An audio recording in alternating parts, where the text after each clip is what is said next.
Assalamualaikum warahmatullahi wabarakatuh. Halo teman-teman semua, apa kabarnya? Semoga selalu dalam keadaan sehat ya. Ketemu lagi nih sama kita dalam mata kuliah blok 8 Psikologi Pendidikan. Kali ini, kami dari kelompok 1 Psikologi A 2020 bakal ngajak teman-teman semua untuk membahas mengenai motivasi belajar. Tapi sebelum itu, kita kenalan dulu yuk sama anggota kelompok 1 yang keren. Baiklah, untuk yang pertama ada saya Sarinalda dan Farah Aulia Rahma sebagai pengisi suara.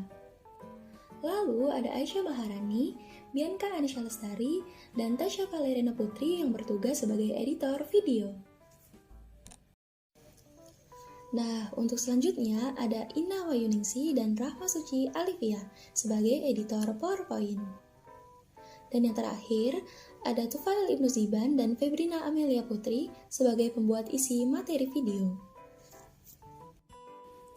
Memotivasi diri sendiri, gimana caranya? Untuk yang pertama, sebenarnya motivasi itu apa sih? Motivasi itu adalah sebuah dorongan yang dapat membuat seseorang tergerak untuk melakukan sesuatu, untuk mencapai suatu tujuan. Jadi, bisa dikatakan motivasi ini adalah sebuah energi pada diri seseorang yang mampu mengarahkan dan mempertahankan seseorang dalam berperilaku. Motivasi ini bisa berasal dari ekstrinsik, yaitu karena adanya penghargaan atau hukuman. Juga bisa berasal dari intrinsik, yaitu kemauan dari diri kita sendiri. Nah, sebagai pelajar, kita tentu harus dapat meningkatkan motivasi kita dalam belajar. Tapi gimana sih caranya? Nah, berikut kita ada beberapa tips nih untuk teman-teman semua dalam meningkatkan motivasi belajar. Jangan lupa untuk disimak ya. Yang pertama yaitu fokus kepada hasil yang akan dicapai. Dalam mempelajari sebuah pelajaran, kita perlu untuk fokus pada apa yang ingin kita capai. Tips ini sangat membantu, karena ketika kita sudah tahu apa sih yang mau kita capai, lalu kita fokus untuk mengejar hal tersebut, secara langsung tentu kita akan termotivasi untuk belajar lebih jauh lagi dan semangat untuk mencapai tujuan yang diinginkan. Lalu yang kedua yaitu mencari metode belajar terbaik. Setiap orang memiliki metode belajar yang berbeda-beda. Kita harus bisa menemukan metode belajar sendiri yang dapat membuat diri sendiri merasa nyaman dan mudah mengerti dengan materi yang ingin dipelajari.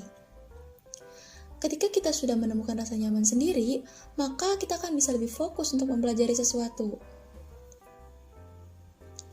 Tips selanjutnya yaitu bergabung dengan kelompok belajar. Dengan adanya kelompok belajar, kita dapat berdiskusi dan membuat pelajaran akan terasa lebih dinamis, serta lebih asik karena adanya teman untuk bertukar pikiran atau pendapat.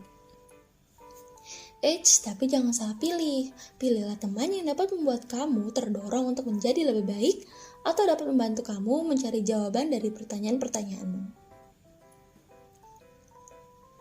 Untuk tips yang keempat, yaitu adanya hadiah kecil untuk sebuah pencapaian.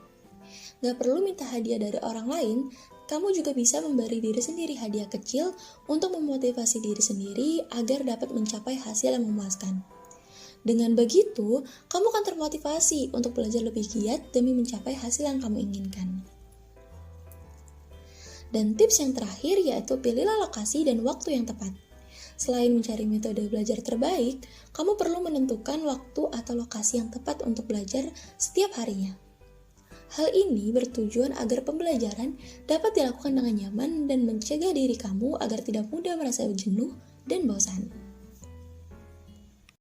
Nah, ketika kita sudah ada motivasi untuk belajar, terus gimana sih caranya biar kefokusan kita untuk belajar itu tetap terjaga? Untuk menjaga fokus kita perlu menghindari hal-hal berikut nih. Yang pertama yaitu begadang. Selain tidak baik untuk kesehatan dan kondisi emosional, begadang juga dapat mengurangi fokus dan mengurangi kemampuan otak kita untuk memahami suatu materi. Kita harus bisa menjaga pola tidur yang baik dan beristirahat dengan cukup, sekitar 7-8 jam per harinya agar kondisi tubuh tetap optimal. Ingat ya kata Bang Roma Irama, jangan begadang kalau tidak ada gunanya. Yang kedua yaitu tahu cara mengelola rasa stresmu.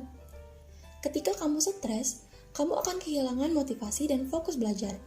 Oleh karena itu, sebaiknya kamu mencari tahu dan menemukan sendiri cara untuk mengatasi stres. Contohnya mungkin seperti dengan memberikan self-reward kepada diri sendiri untuk mengatasi stres. Selanjutnya, kelaparan. Walaupun belajar merupakan hal yang penting, kamu juga harus memperhatikan pola makan kamu. Karena otak itu perlu asupan nutrisi agar dapat bekerja lebih lama dan efektif. Maka kamu harus makan dengan teratur untuk menjaga kefokusanmu saat belajar. Jadi ketika ingin belajar, jangan lupa ya pastiin perut kamu sudah terisi. Hal yang perlu dihindari selanjutnya adalah kelelahan. Kita perlu menghindari hal-hal yang dapat membuat diri lelah sebelum belajar. Karena kelelahan akan membuat kita lebih sulit untuk fokus terhadap hal yang sedang kita kerjakan.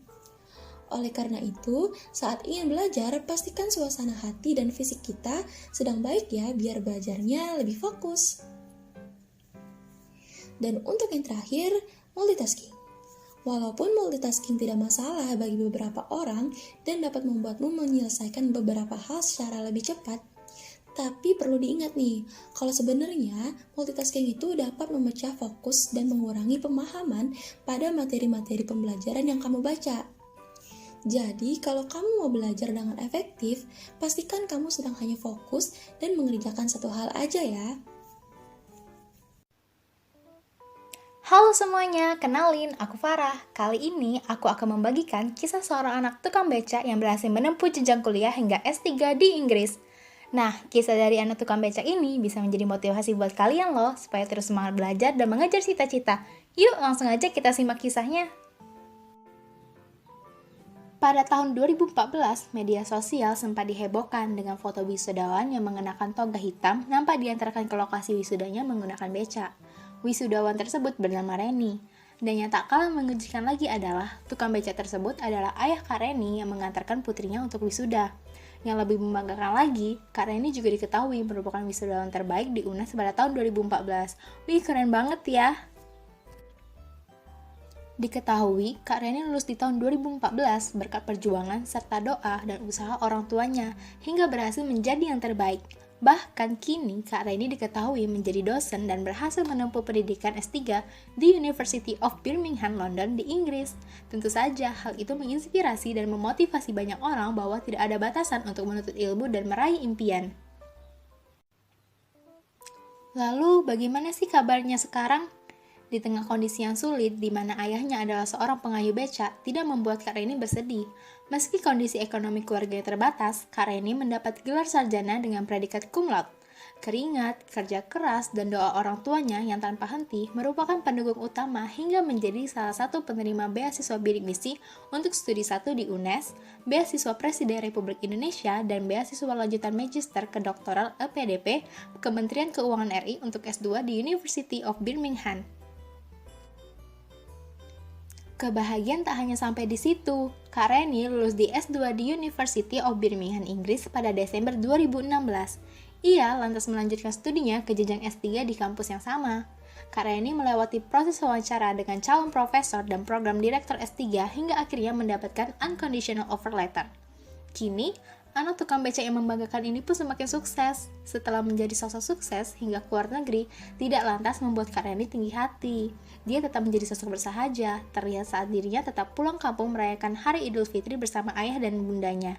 Ketiganya terlihat kompak berfoto bersama di rumah mereka yang sederhana.